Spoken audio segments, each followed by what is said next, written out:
今集就同大家分享我去做一個138蚊就可以任食3個鐘頭嘅片皮鴨放題，每位仲有鮑魚、大蝦同埋燉湯，究竟值唔值得呢？今集同大家實測下 ，Let's go！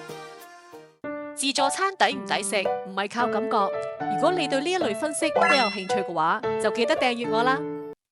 今次係同 KKday 合作拍呢條影片嘅。今次介紹嘅超值3小時嘅片皮鴨放題，總共有3間分店可以揀，分別係沙田喜慶、大圍喜慶顯徑店同埋深水埗雲海匯。星期1至5成人嘅價錢係港幣138蚊，6日同公眾假期就係168蚊。如果係揀沙田喜慶科學園店，就會額外送杯裝雪糕、老火湯、豉椒炒青口同埋寶路合桃包。至於身高1.2米以下就係小童嘅收費。訂位嘅連結我會擺喺資訊欄嗰度。要留意翻嘅就係 KKday 張券係唔包茶芥同埋服務費嘅。到我餐廳之後，每位食客需要交15蚊嘅茶芥費，同埋按原價要加1。另外每台根據人數要額外再收酸菜費。再嚟睇埋 OpenRice 嘅食評先。今次我就揀咗位於深水埗海達邨嘅雲海匯。唔少嘅食評都認為呢一個放題係相當抵食嘅。如果係揸車嚟嘅話，海達邨商場係有停車嘅優惠。星期1至5消費滿300蚊就可以有3小時嘅免費泊車。酒樓亦都有提供領取泊車優惠嘅指示。如果係選擇乘搭港鐵，就可以喺屯馬綫嘅南昌站再揾 A2 出口，行入去 VWalk 商場之後，再靠右邊就會見到條扶手電梯，上一層之後就轉左往 D 區嘅方向一路直行，出咗門口之後就會見到條行人天橋，過咗橋之後就靠右經過麥當勞同埋茶餐廳，再行前少少就會見到酒樓嘅入口。由南昌站行過嚟大概係10分鐘，全程都有上蓋遮擋嘅。雲海匯係屬於喜慶集團旗下嘅粵菜酒樓之一，地方相當之寬敞，座位之間有一定嘅距離，成個環境非常之光猛。酒樓入邊亦都設有洗手間，廁格嘅數量都幾多，係一般酒樓嘅裝修，不過都算係乾淨。今次呢個3小時嘅放題係可以選擇晚上6點或者7點鐘入座，最後落單嘅時間係夜晚嘅9點15分。一坐低就可以先開壺茶，茶葉都非常之香。呢個放題其中一個亮點就係每位食客都可以獲贈一份嘅位上菜，包括一隻蠔皇綠頭鮮鮑魚。鮑魚嘅長度大概有6厘米，都唔細噶啦，炆得非常之入味啊！味道真係唔錯。另外仲有大大隻嘅茄汁大蝦，每隻都有開邊嘅，尺寸大概係8厘米左右。可以見到現場嘅職員即刻煮，誠意十足。冬菇亦炆得非常之入味啊！另外同樣係位上嘅花菇蟲棗花燉湯，用料就好足啦。見到有大量嘅菇菌，湯頭好清甜，好濃味。跟住落嚟就係到放題嘅環節啦。每一張台都會提供點餐紙，可以喺3個小時用餐嘅時間之內任意點選。睇下今次個主打片皮鴨先，鴨皮都滲咗啲輕微嘅油脂，而且啲肉又唔會過韌。塊皮上碟嘅時候係用蒸籠裝住，呈半透明，非常之薄身啊！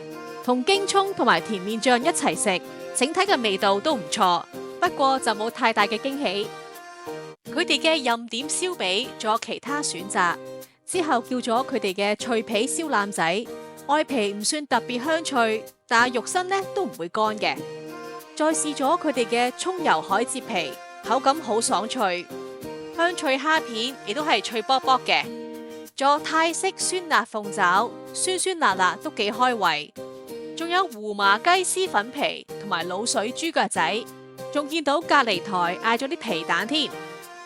跟住就睇下任點海鮮，嗌咗佢哋嘅酥炸廣島蠔。炸得好香脆啊！我覺得整體嘅質素真係唔錯。白灼海生蝦就中規中矩啦。而潮式浸花蜆雖然就唔好大隻，但係就好入味，而且係冇沙嘅，下邊仲有啲粉皮添。最後亦有脆卜卜嘅千島魚柳。跟住就睇下任點美食啦。真菌牛肉粒係我比較推薦嘅一款，牛肉相當腍，而且幾入味。野味椒鹽骨同樣係炸得好香脆嘅，而順德炸牛奶就真係外脆內軟啦。呢幾款嘅炸物炸得都唔錯，其餘嘅就試咗竹笙會上素、酸菜魚同埋滑蛋炒蝦仁，同埋魚香炆茄子、胡麻雞絲粉皮等菜式。佢哋嘅任點點心都幾多選擇嘅，每一款都係以1粒嚟做單位落單。我就試咗原隻鮮蝦餃，味道就中規中矩，不過入邊確實有成隻蝦嘅。蟹子燒賣王都唔錯。至於流沙湯圓，我覺得個芝麻餡可以再流沙啲。